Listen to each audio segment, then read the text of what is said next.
보라, 내가 새 일을 행하리니 이제 나타낼 것이라. 너희가 그것을 알지 못하겠느냐? 반드시 내가 광야의 길을, 사막의 강을 내리니 장차 들짐승 곧 승냥이와 타조도 나를 존경할 것은 내가 광야의 물을, 사막의 강들을 내어 내 백성 내가 택한 자에게 마시게 할 것입니다. 이 백성은 내가 나를 위하여 지었나니 나를 찬송하게 하려 함이니라. 아멘.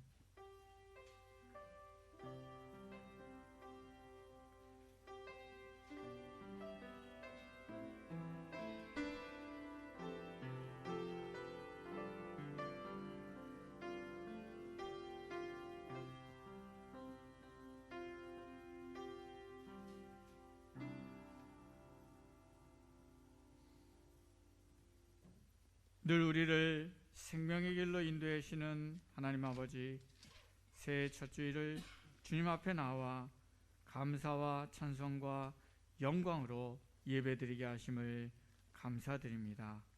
새해는 불안과 두려움의 포로가 되지 않게 하시고 주님의 영광 안에 거하며 늘 예배와 찬양의 열망에 사로잡혀 주님 앞에 나오는 삶을 살게 하여 주시옵소서.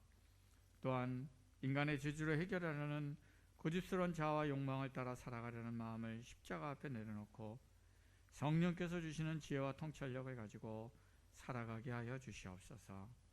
여러 가지 고난과 고통 가운데 분투하고 있는 이들에게 피할 길을 알려주시고 바른 길을 갈 수 있는 영적 분별력을 주시고 믿음으로 승리하게 하여 주시옵소서. 홀로 찬양받기 합당하신 하나님께 모든 영광과 존귀를 올려드리며 예수님의 이름으로 기원하옵나이다. 아멘. 다 함께 일어나셔서 찬송가 70자 함께 찬양하겠습니다.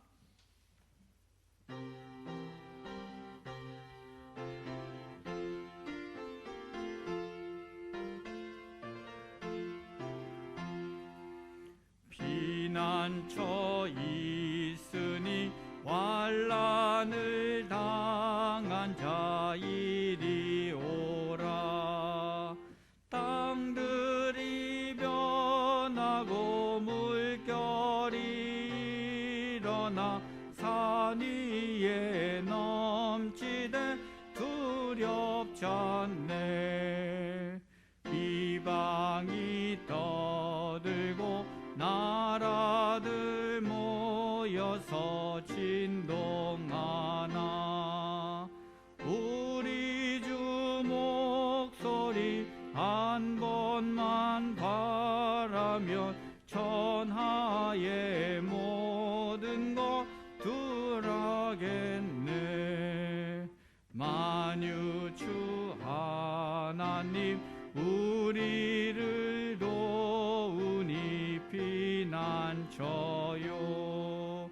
세상의 난리를 그치게 하시니 세상의 장검이 쓸데없네. 높으신 하나님 우리를 도하니 할렐루야. 괴로움이 심하고 환난이 극하나 피난처 되시는 주 하나님.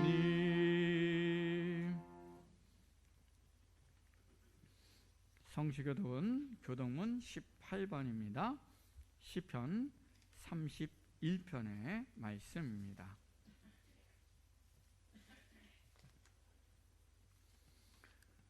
여호와여, 내가 주께 피하오니 나를 영원히 부끄럽게 하지 마시고 주의 공의로 나를 건지소서.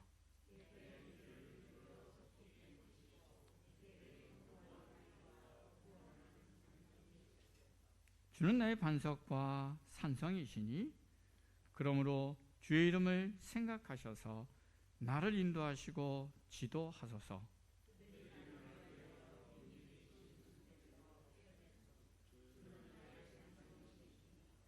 내가 나의 영을 주의 손에 부탁하나이다. 진리하는 여호와여, 나를 속량하셨나이다.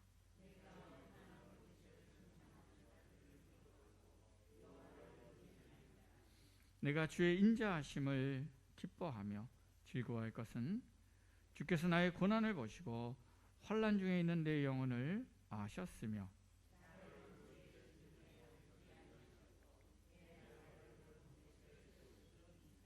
아멘. 나는 전능하신 아버지 하나님 천지의 창조주를 믿습니다. 나는 그의 유일하신 아들 우리 주 예수 그리스도를 믿습니다.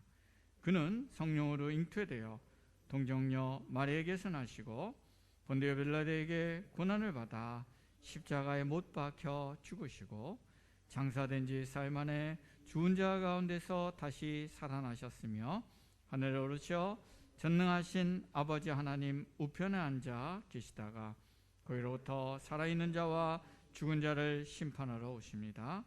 나는 성령을 믿으며 거룩한 공교회와 성도의 교제와 죄를 용서받는 것과 몸의 부활과 영생을 믿습니다. 아멘.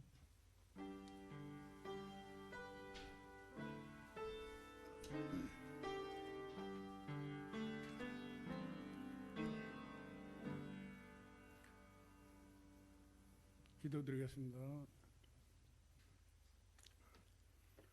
우주 만물을 창조하시고 운행하시고 섭리 역사하시는 전능하신 하나님 아버지, 사랑과 은혜 가운데 새해를 허락하시니 감사와 찬양과 영광을 올려드리옵니다. 또한 새해 거룩하고 복된 첫 주일 예배를 드리게 하시니 감사를 드립니다. 새해에는 하나님을 기쁘시게 하는 열정으로 충성을 다하는 한 해가 되게 하여 주시옵소서. 너희는 이전 일을 기억하지 말고 옛날 일을 생각하지 말라. 보라, 내가 새 일을 행하리니 이제 나타낼 것이라. 너희가 그것을 알지 못하겠느냐? 반드시 내가 광야의 길을 사막의 강을 내리라고 하신 하나님 아버지, 우리의 현실이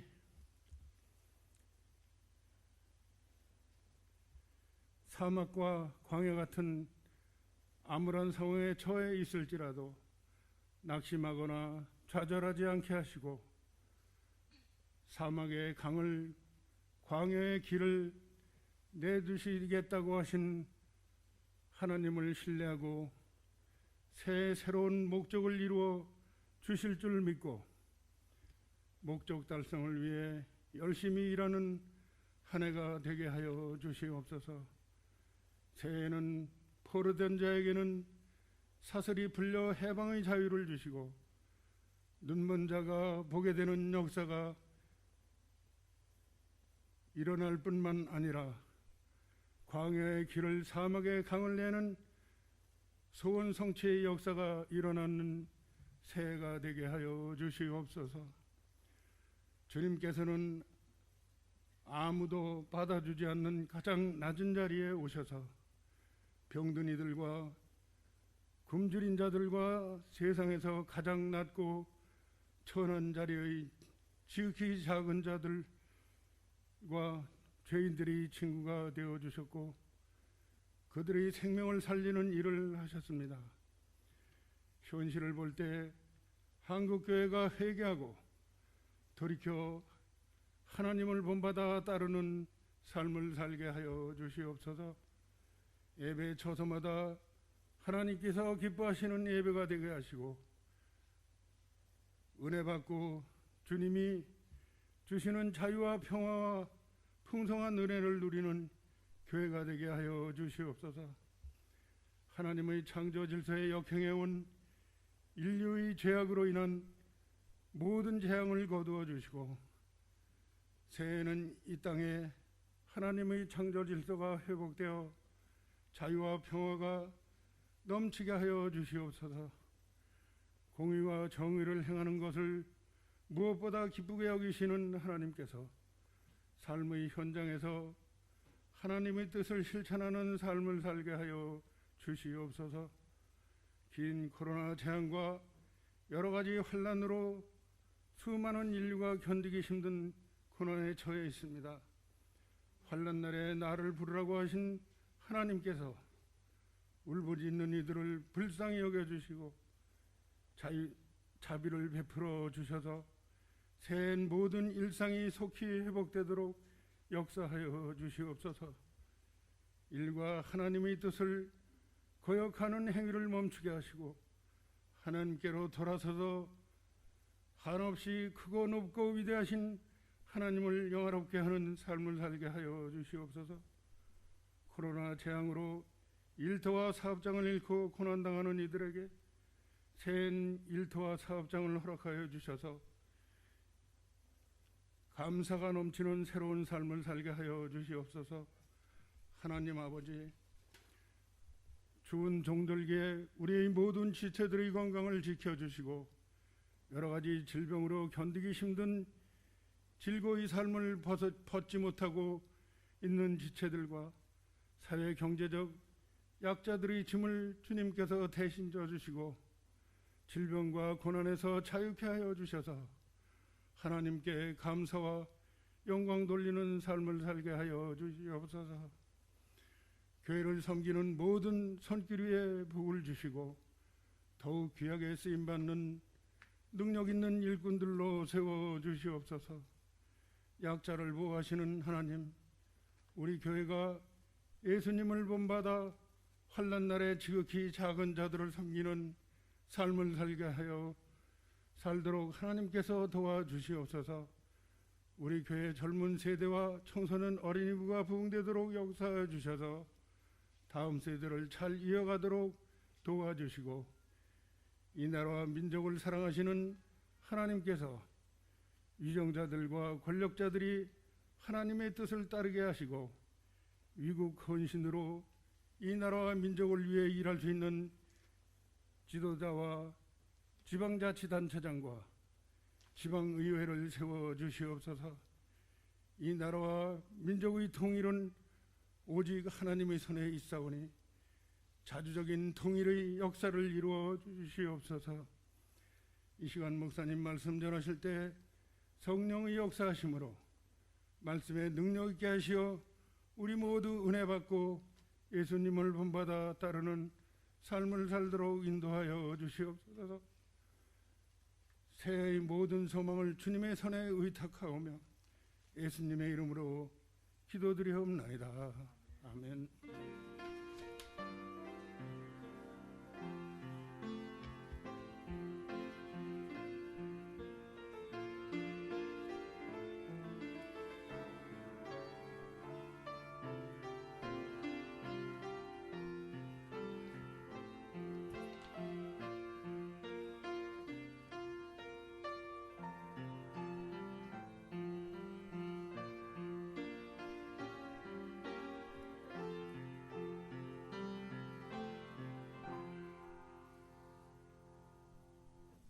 하나님께서 오늘 우리에게 주신 말씀 에베소서 6장 1절부터 4절까지의 말씀입니다. 신약성경 316쪽에 있습니다. 에베소서 6장 1절부터 4절까지의 말씀입니다. 하나님의 말씀을 봉독하겠습니다. 자녀들아, 주 안에서 너희 부모에게 순종하라. 이것이 옳으니라. 내 아버지와 어머니를 공경하라. 이것은 약속이 있는 첫 계명이니 이로써 내가 잘되고 땅에서 장수하리라. 또 아비들아, 너희 자녀를 노엽게 하지 말고 오직 주의 교훈과 훈계로 양육하라. 아멘. 우리 정혜경 청년의 특송 읽겠습니다.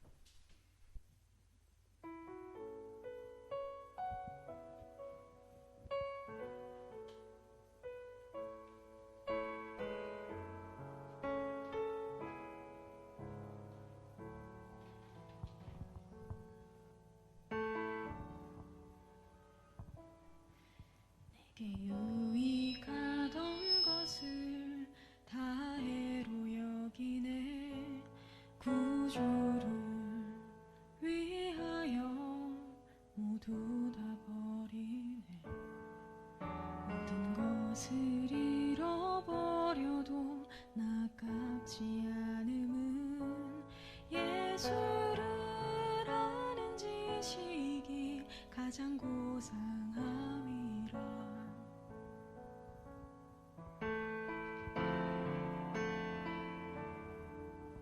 육체를 신뢰하지 않고 겸손한 마음으로 부활의 능력과 고난에 참여하며 그의 죽으심을 본받아 그리스도를 얻고 예수의 안에서 발견되려 함이라.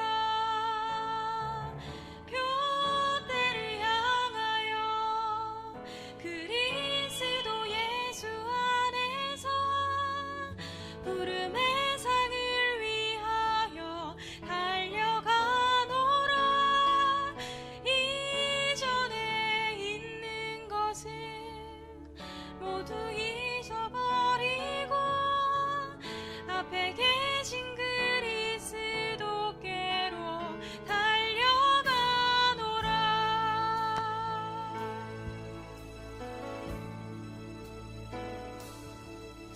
내게 유익하던 것을 다 해로 여기네. 구주를 위하여 모두 다 버리네. 모든 것을 잃어버려도 나깝지 않음은 예수를 아는 지식이 가장 고상함이라. 육체를 신뢰하지 않고 겸손한 마음으로 부활의 능력과 고난에 참여하며 그의 죽으심을 본받아 그리스도를 얻고 예수의 안에서 발견되려 함이라.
감사합니다.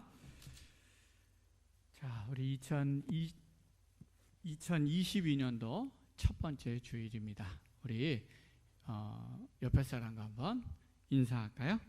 예, 우리 새해 복이 되십시오. 복의 근원이 되십시오. 우리 한번 옆에 사람과 한번 인사하겠습니다. 다시 한번 인사합니다. 새해 복 많이 만드는 삶 사세요 하고 인사하겠습니다.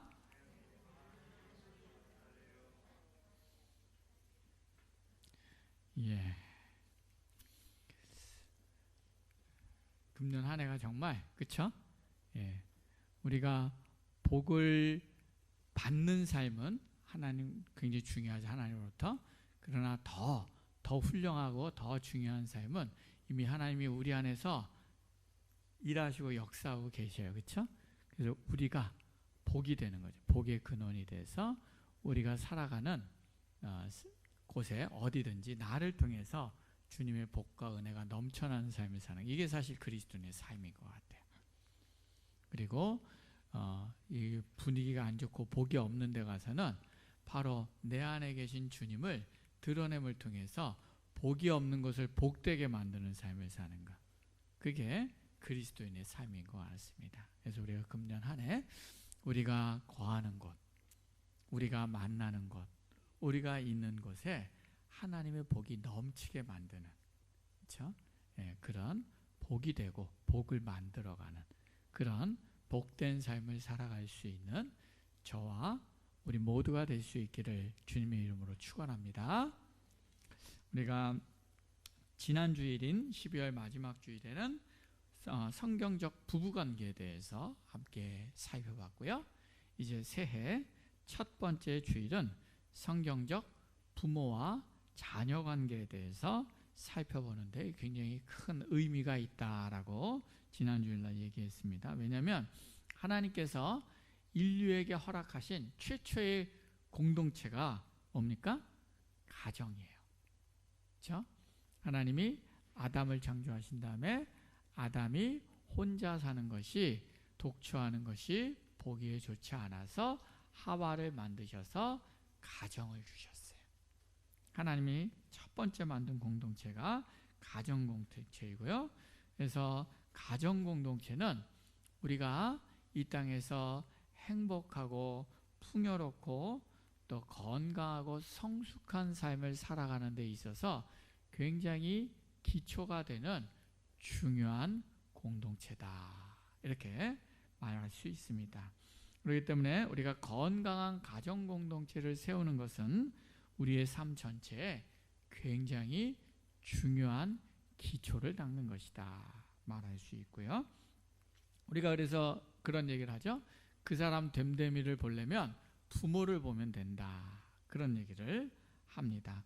이 얘기는 뭐냐면 가정 공동체가 그 사람의 삶에 그만큼 큰 영향력을 미치기 때문에 우리가 그렇게 이야기를 하곤 합니다.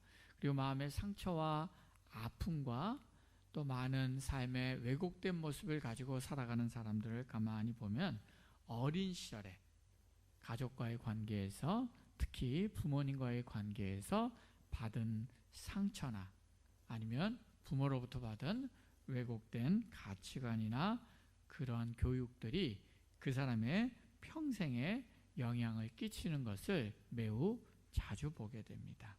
그렇기 때문에 우리가 건강한 가정을 세워나가는 것은 굉장히 중요하고, 또 건강한 가정을 세워나가기 위해서 우리는 가정의 가장 기본적인 관계인 부부관계, 그리고 부모와 자녀와의 관계를 어떻게 맺는 것이 건강한 가정을 세우는 데 필요하고 중요한가를 우리가 실제적으로 배우고 실천해 나가는 것은 굉장히 중요합니다.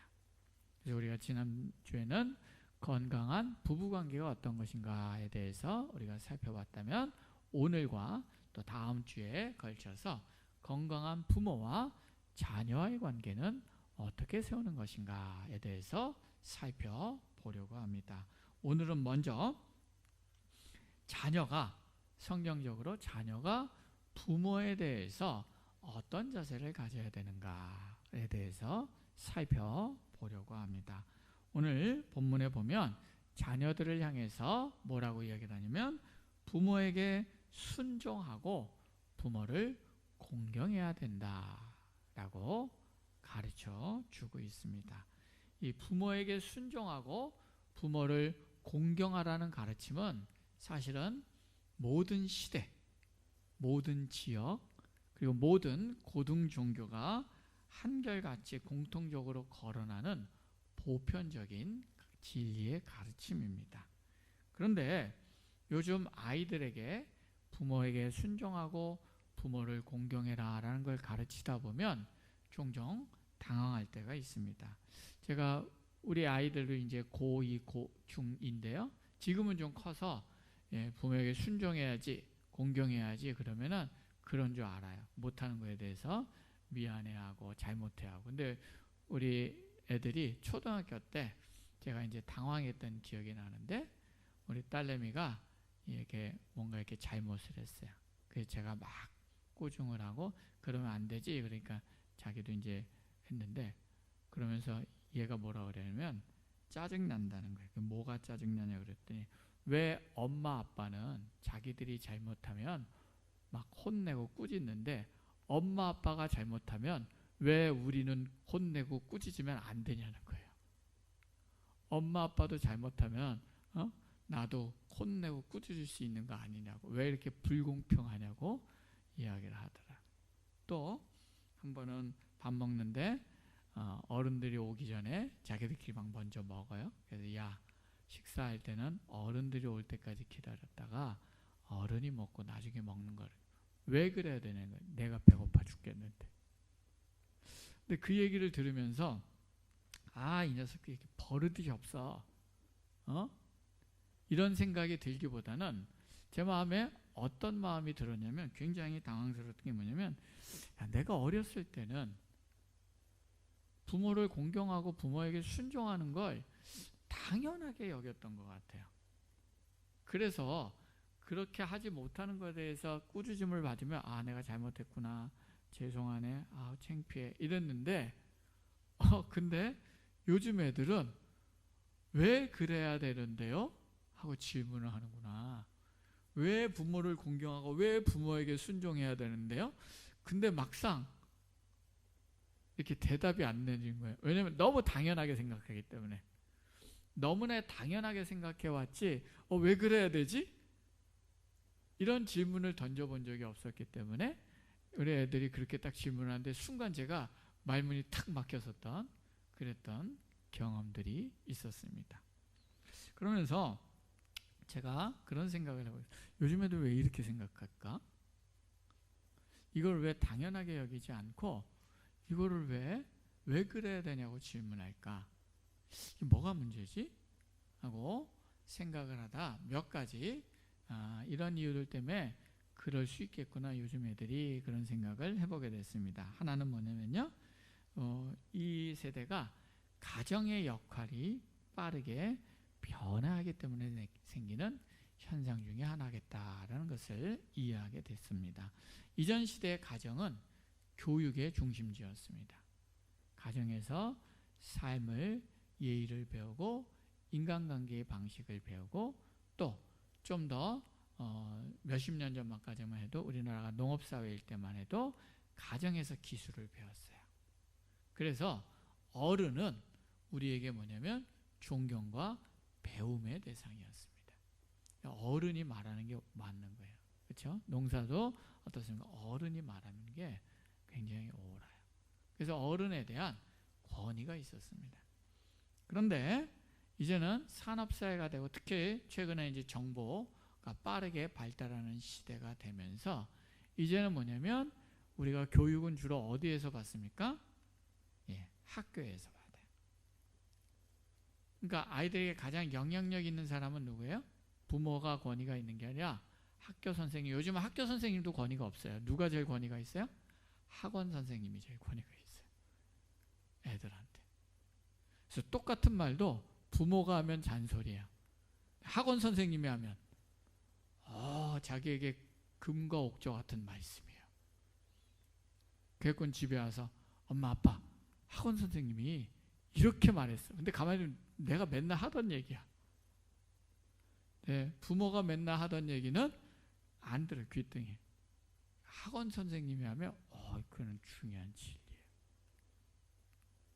그러니까 이미 이 시대가 부모의 권위에 보다는 이렇게 배움의 대상이 정보를, 그래서 똑같은 말을 해도 제가 말하잖아요.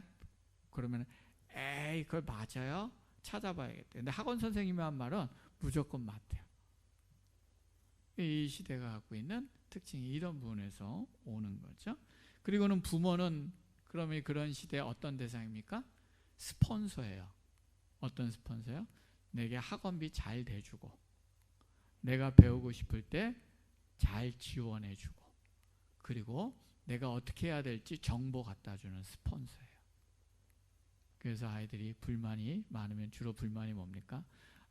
내 꿈은 재벌 2세인데 우리 아버지가 노력을 안 해요. 이런 게 불만이라든지 내 스폰서 역할을 못 해주면 그것에 대해서 불평하는 이런 시대에 부모에게 순종하고 공경한다는 개념이 아이들한테 굉장히 생경하겠구나라는 생각을 하게 됩니다. 또 이 시대에 부모의 권위를 왜 그래야 되는가라고 질문하는 중요한 이유 중에 하나는 가정이 많이 깨어져 있고 그리고 안정적이지 않은 가정의 모습들이 많기 때문이다라는 것도 하나의 중요한 이유가 될 수 있습니다. 부부의 관계가 불화한 가정이나 아니면 한부모 가정 이혼 등으로 인해서 그런 경우들도 굉장히 많이 있고요. 그리고 또 부모가 맞벌이로 어린 시절부터 부모의 손이 아닌 다른 사람의 손에서 조부모나 아니면 또 양육하는 사람의 손에서 크게 되고, 그러니까 어린 시절부터 부모와 보내는 시간보다는 어린이집이나 유치원이나 학원에서 보내는 시간들이 절대적으로 많아지게 되니까 아이들이 부모의 권위에 영향 아래 있기보다는 다른 권위들이 더 많이 있으니까 당연히 부모에게 순종하고 부모를 공경한다는 것이 잘 아이들에게 교육되지 않는 그런 분위기도 있습니다. 그런데 더 큰 근본적인 이유는 뭐냐면 현대 사회가 굉장히 개인주의적이고 물질주의 중심적인 세속적인 가치관이 팽배하기 때문에 생기는 영향이다 말할 수 있습니다. 제가 어떤 방송에서 어떤 분이 그런 이야기를 하는 것을 들었는데, 조선시대 때 아버지에게 옛날에는 조선시대 때 막 효도를 강조하잖아요. 그렇죠? 그럼 이게 유교의 정신에 의해서 막 어떻습니까? 부모가 병에 걸리면 막 손가락 피 잘라가지고 막 피 먹이고, 어떤 경우 부모가 막 배고프면 배고파갖고 굶어 죽게 생기면 엉덩이 살도 떼어다가 막 부모 구워주고 막 이런 얘기도 있을 정도로 부모를 공경한다는 그런 어떤 전통과 설화가 강조되어 왔어요. 근데 그에 대해서 어떤 분이 재밌는 해석을 하더라고요. 뭐라고 해석하냐면, 그렇게 된 이유는 꼭 유교적 전통의 부모를 공경했기 때문만은 아니라는 거예요. 왜냐하면 조선시대 때 그 사람들의 평균 수명을 어떤 학자가 이렇게 조사해 봤더니 평균 수명이 한 35세 정도였다고 그래요. 물론 이제 영아 사망률이 높기 때문에 평균 수명이 낮은 것도 있지만, 그러니까 굉장히 사람들이 빨리 죽은 거죠. 그런데 옛날에 일반 평민들의 평균 수명이 그런데 옛날엔 애들 엄청 낳았단 말이에요. 애들이 보통 몇 명이에요? 7, 8명 이렇게 많이 낳잖아요. 애들이 많이 낳는데 부모가 30대 중반 40도 안 돼갖고 만약에 병들어서 죽어요. 그러면 그 가정의 책임을 누가 져야 돼요? 아직 어린 큰아들이나, 그렇죠? 그런 자녀들이 그 가정의 짐을 다 짊어야 된단 말이에요. 이게 감당이 안 되는 거죠. 그러니까 어떻게든 부모가 어떻게 돼요? 살아 있어야 돼요. 건강하게.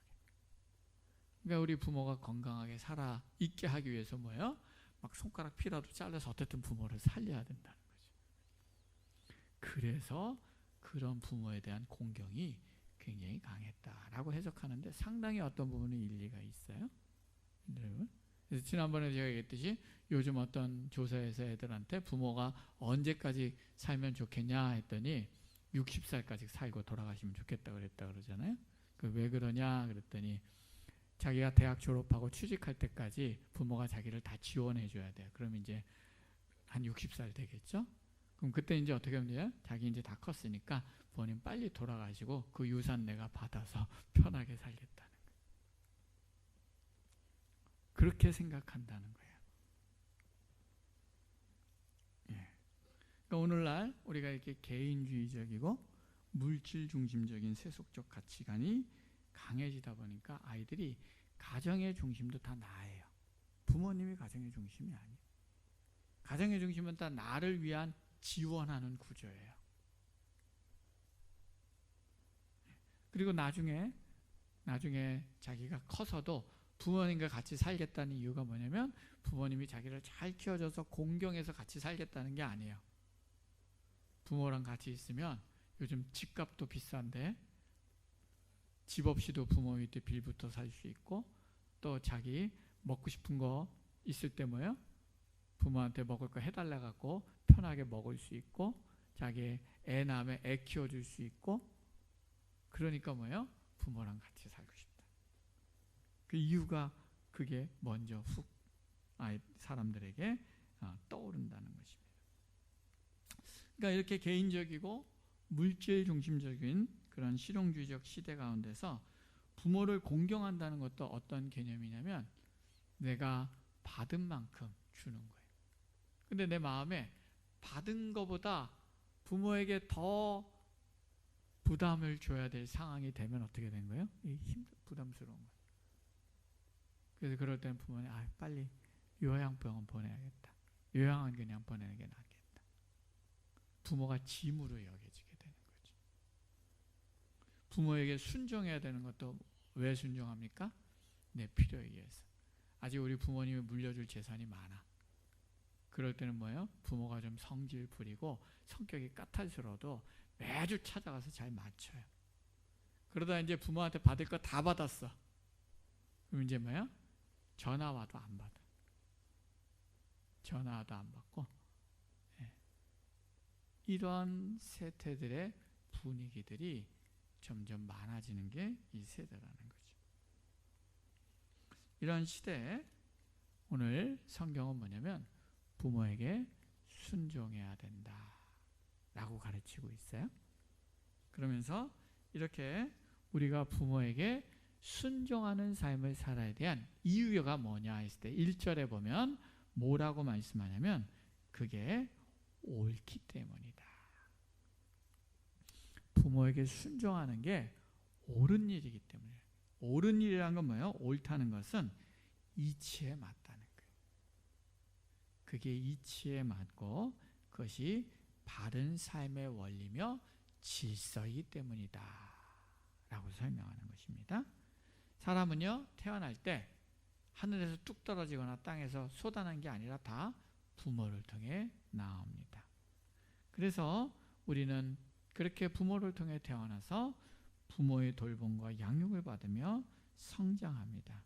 그리고 이렇게 부모의 돌봄과 양육을 받으면서 성장하면서 우리가 자녀로서 배워야 될 삶의 가장 중요한 이치와 원리가 뭐냐면 순종이다 라고 성경은 말한다는 거예요. 순종이다. 왜냐하면 부모의 권위에 순종한다라는 것은요 두 가지 중요한 그 삶을 훈련하면서 두 가지 중요한 것을 배우게 되기 때문에 부모에게 순종하는 삶이 중요합니다. 뭘 배우냐? 첫 번째로 부모에게 순종하는 삶을 산다는 것은 부모에게 순종하기 위해서는 뭐를 내려놔야 되냐면 내 생각, 내 고집, 내 의견을, 내 욕심을 내려놓는 훈련을 해야 돼요. 우리 아이들이 그럴 때가 많죠. 저도 키우다 보면 마땅히 부모의 말씀이 맞아요. 근데 하기 싫어. 맞긴 맞는데 막 하기 싫고 막 짜증나요. 하기 싫으니까. 그렇죠? 예. 그때 뭡니까? 하기 싫은 마음, 짜증나는 마음, 그런 마음을 내려놓고 권위에 순종하는 삶을 통해서 우리가 뭘 배웁니까? 이기적인, 자기중심적인 내 마음이 깨트리는 인격의 훈련을 하게 된다는 것입니다. 이걸 통해서 우리는 다른 사람을 존중하고 다른 사람과 함께 살아가는 삶을 배울 뿐만 아니라 좀 더 근본적으로 우리가 이런 삶을 통해서 하나님의 권위 앞에 나를 내어놓는 영적인 삶의 토대를 가정에서 배우게 되는 것입니다. 그래서 이게 순종하는 게 중요하다.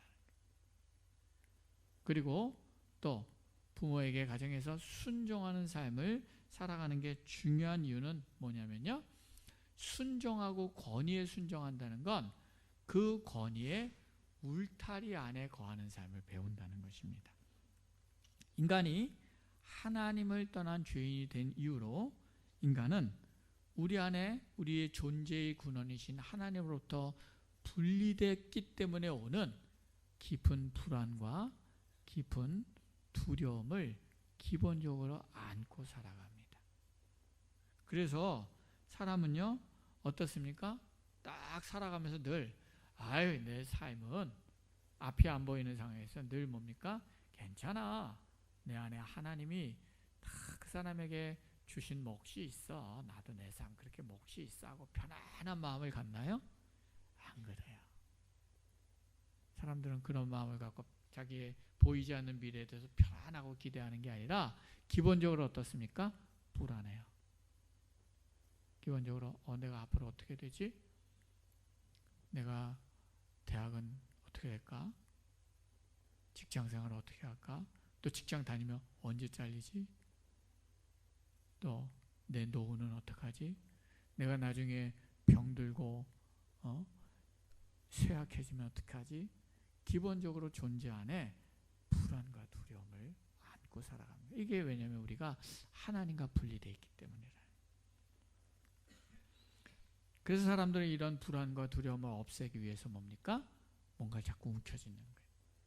돈을 많이 벌어놓고, 그리고 뭔가 사회적에서 사람들에게 인정받거나 어떠한 직위나 권위를 가지려고 하고, 그런 걸 통해서 뭐냐면 안정감을 누리려고 하는 거지.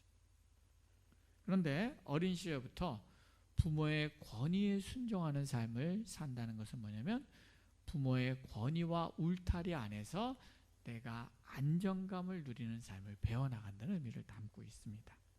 특히 건강하고 성숙한 부모 아래서, 그 부모의 권위 아래서 내가 안전함과 또 어떤 한계와 선을 잘 배우며 살아가는 사람은 뭡니까? 궁극적으로 우리의 영혼의 진정한 안정과 그리고 참된 평화를 줄 수 있는 하나님의 영적 권위에 대해서 우리가 긍정적이고 소망하고 그 권위의 나를 순종할 수 있는 마음의 토대를 배우는 중요한 기반을 제공합니다.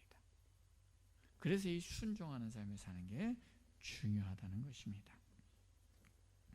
그런데 오늘 성경은 이처럼 부모의 권위에 대해서 순종하라고 얘기하는데 단서를 붙입니다. 뭐라고 단서를 붙이냐면 주 안에서 순종해라. 그렇죠? 주 안에서 순종하라는 단서는 우리에게 중요한 두 가지의 또 여기서 의미들을 갖게 하는데, 하나는 뭐냐면 때로는 내가 보기에 우리 부모가 만족스럽지 않아요. 나보다 배운 것도 없는 것 같고, 내가 보기엔 성숙하고 건강한 부모로서 좀 역할을 제대로 못하는 것 같아요. 그러나 그럴지라도 우리는 그 부모가 내가 순종할 만하기 때문에 순종하는 게 아니라 그 더 큰 권위인 누굽니까? 하나님께서 우리 부모에게 그런 권위를 위탁했기 때문에 부모의 권위에 순종하는 삶을 살아가야 되는 것, 요거를 배우게 되는 거죠. 그게 주 안에서 순종하라는 의미입니다. 그래서 우리는 그렇게 주 안에서 우리 부모의 더 뒤에 하나님의 권위가 있다는 것을 기억하면서 부모의 부족함에도 불구하고 부모의 권위 순종하는 삶을 통해서 내 자아와 내 교만과 내 높아지는 마음들을 깨뜨리고 연단하는 삶을 살아가는 것. 이게 바로 주 안에서 너희 부모에게 순종하라는 첫 번째 의미입니다. 또 두 번째, 주 안에서 부모에게 순종하라는 중요한 의미는 뭐냐면요. 동시에 부모의 가르침이 하나님의 가르침과 충돌될 때 그때 우리는 어떻게 하는 겁니까? 더 큰 권위인 하나님의 권위에 때로는 우선을 두는 그러한 순종의 삶을 살아가라라는 의미가 담겨져 있습니다. 제가 옛날에 청년 사역을 할 때 그런 친구, 예전에 한번 이 친구에 대한 얘기를 했던 것 같은데 예수님 믿고 청년부에서 성경 공부 조장도 하면서 구역장 같은 거죠. 열심히 잘 훈련하던 친구인데 이 친구가 이제 그 엄마가 안 믿는 거예요. 근데 엄마랑 되게 이제 밀착돼 있고 엄마가 맨날 이 친구한테 그렇게 그러는 야, 너는 성경에서도 부모를 공경하라고 그랬잖아. 네가 엄마도 공경 안 하면서 무슨 하나님을 믿냐? 그러면서 맨날 뭐라 하냐면 주일날 예배할 때 야, 나 이거 살아가야 되는데 나랑 같이 가자. 이 친구가 그 부모랑 그 엄마랑 뭘 사러 가기 위해서 주일 예배를 빠지기 시작하는 거예요. 그래서 이렇게 이야기를 해줬는데 그거 못하더라고요. 끌려다니는데 결국 나중에 교회를 떠났어요.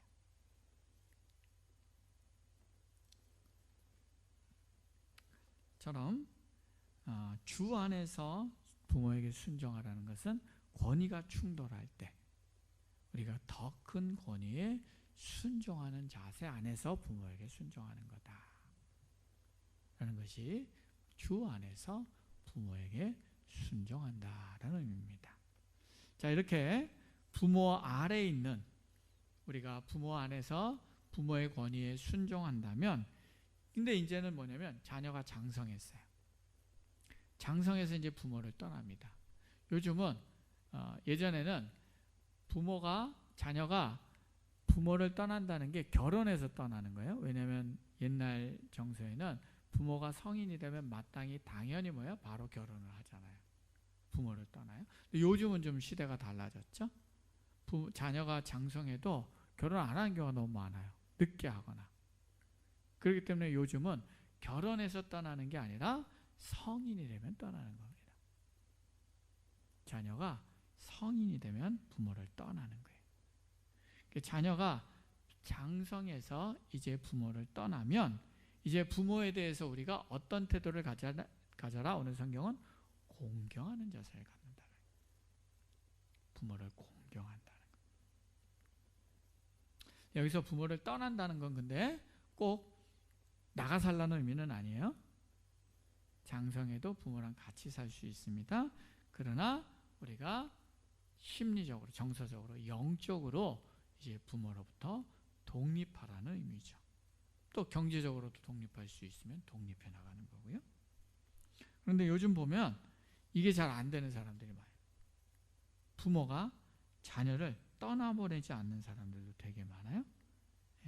계속 부모가 자녀들이 컸는데도 그렇죠? 컸으면 이제 자녀의 인생은 자녀가 결정하도록 좀 놔두는 게 필요해요. 그리고 자녀가 결정하지 못하고 도움을 요청할 때 돕는 거지 부모가 자녀한테 막 간섭해갖고 야 이래야 되지 않냐 이래냐 이거는 좀 곤란한 경우가 많아요. 제가 들으니까 어떤 할머니가 있는데 80세가 넘은 할머니예요.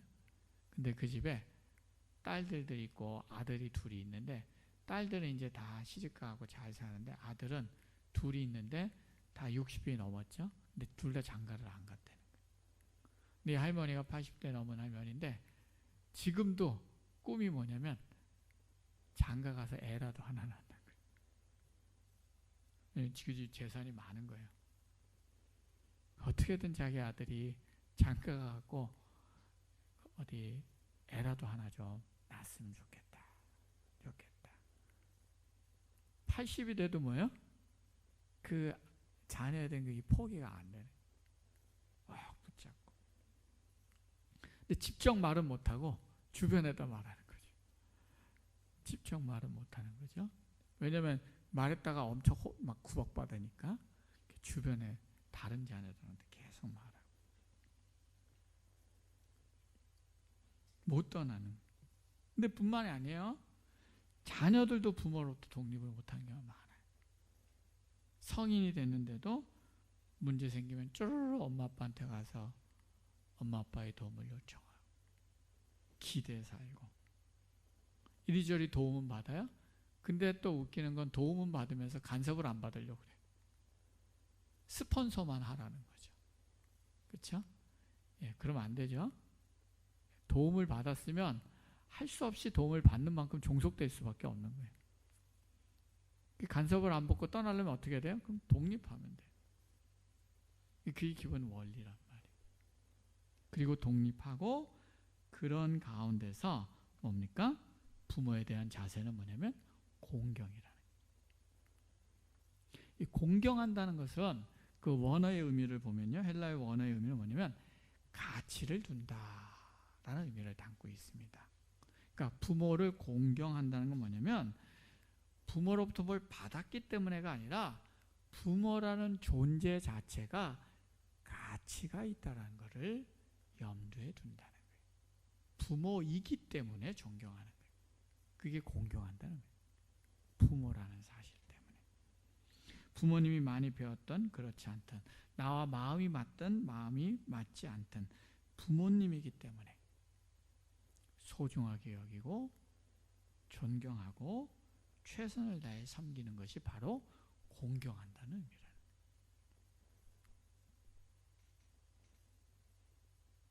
이렇게 우리가 부모의 아래에 있을 때는 부모에게 순종하고 장성에서는 부모를 공경하며 살아가는 사람은 바로 이런 사람이 어떤 사람입니까? 순리대로 사는 사람. 옳은 길을 사는 사람이란 건 이런 사람이 이치에 맞는 순리를 따라 사는 삶을 산다는 것입니다.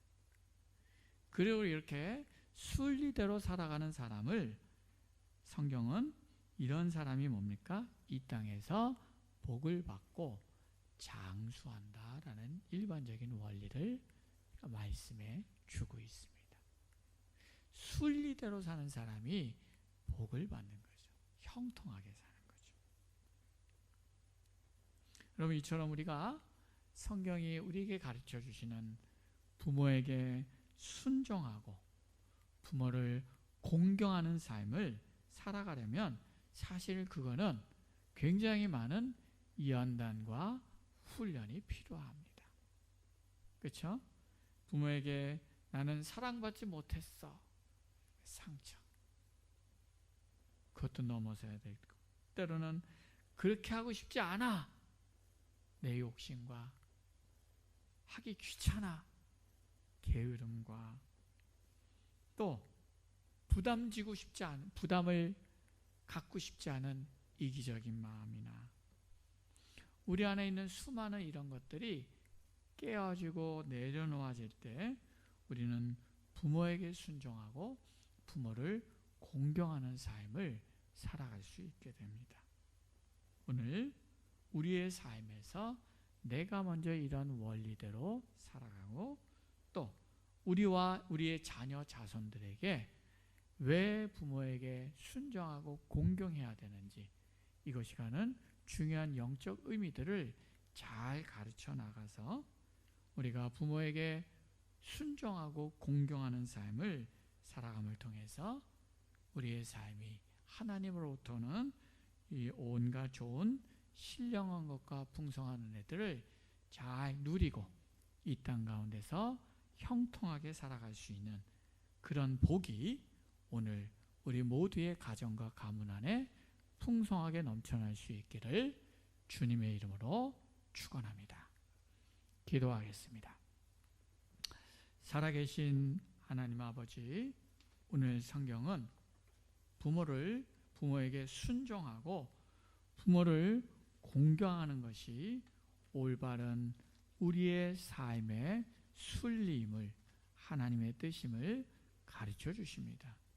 그리고 그렇게 우리가 순리대로 살아갈 때 우리의 삶에는 하나님으로부터 있는 형통함과 그리고 삶의 풍성한 복이 넘쳐나게 된다는 것을 가르쳐 주십니다.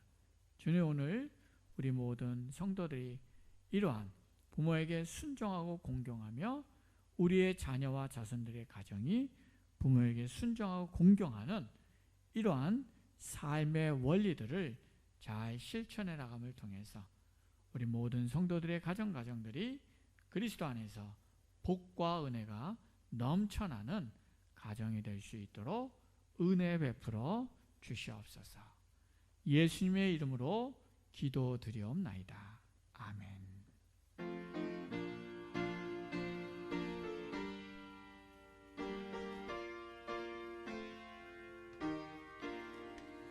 나의 하나님 받으소서.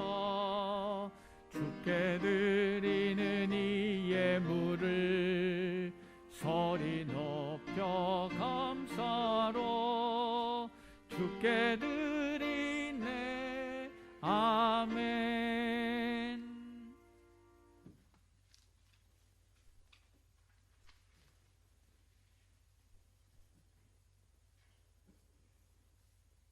(11조) 하나님께 드렸습니다.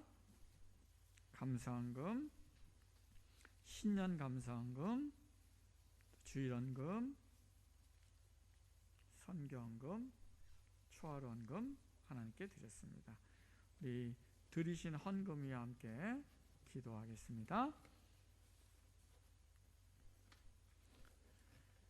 사랑과 은혜가 풍성하신 하나님 아버지, 저희에게 하나님을 사랑하는 열망으로 예배 드릴 수 있게 하시고 이 시간 주님을 사랑하는 마음을 담아서 예물 드릴 수 있게 하심을 감사드립니다.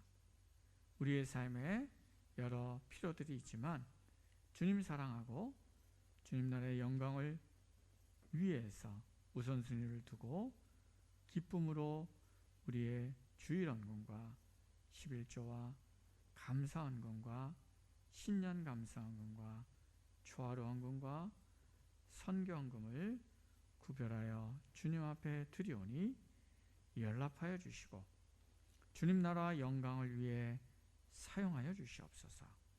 또한 이 예물을 드린 이들의 삶과 가정에 복을 주셔서 부족함이 없도록 풍성하게 채워 주시옵소서. 이 예물과 함께 우리의 삶을 올려드리니 기뻐 받아 주시옵소서.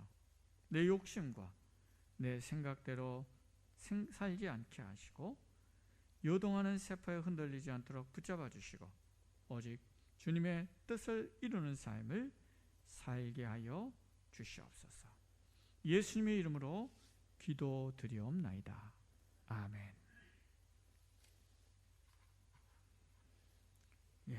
여러분, 주보 광고. 우리 먼저 교구 및 구역 배치도 또 조직표 나눠드렸습니다. 금년도 조직 잘 보시고 작년도와 몇 부분만 살짝 변경이 됐고 대부분은 작년과 똑같이 유임되었습니다. 기억하시고 금년도 맡겨진 봉사와 섬김을 잘 여러분들이 충성하고 하나님 앞에 감당하실 수 있기를 바랍니다. 이렇게 하시고요. 그리고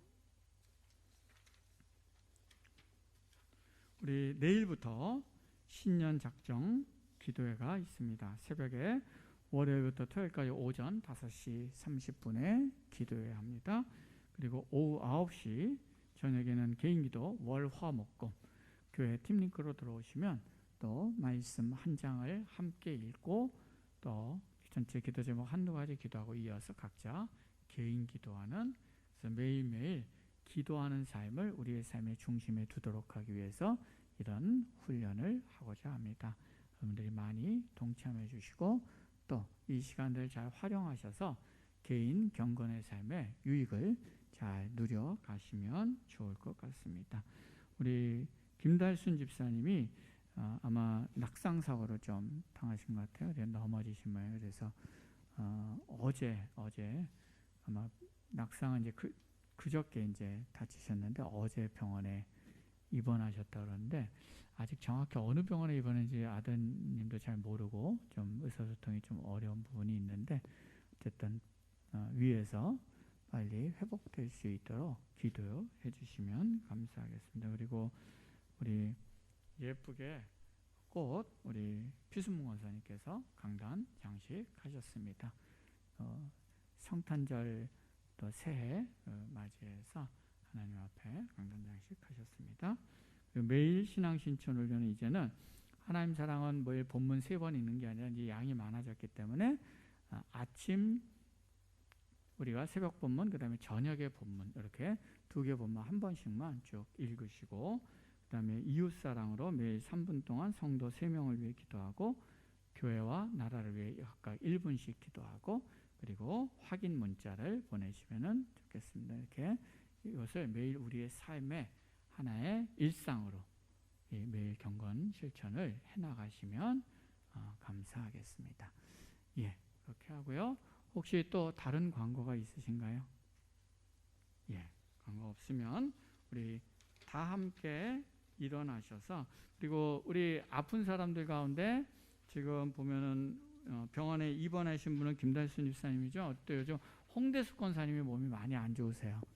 그래서 계속 교회도 못 나오시고 집에서도 계속 아마 치료를 많이 받고 많이 힘들어하고 계신데 홍대숙 권사님 위해서 특별히 많이 기도해 주셔서 빠르게 좀 잘 회복될 수 있도록 기도해 주시면 감사하겠습니다.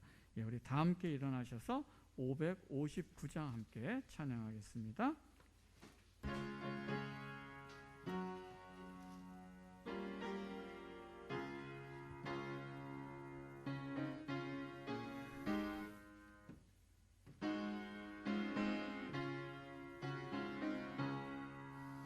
사철의 봄바람 불어있고 하나님 아버지 모셨으니 믿음의 반석도 든든하다 우리 집 즐거운 동산이라 고마워라 임마누엘 예수만 섬기는 우리 집 고마워라 임마누엘 복되고 즐거운 하루하루 어버이 우리를 고이시고 동기들 사랑에 뭉쳐있고 기쁨과 서름도 같이하니 한간의 초가도 천국이라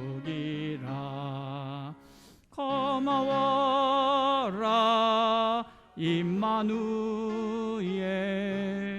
예수만 섬기는 우리 집 고마워라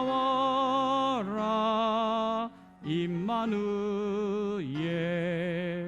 복되고 즐거운 하루하루 아침과 저녁에 수고하여 다 같이 일하는 온 식구가 한 상에 둘러서 먹고 마셔 여기가 우리의 낙원이라.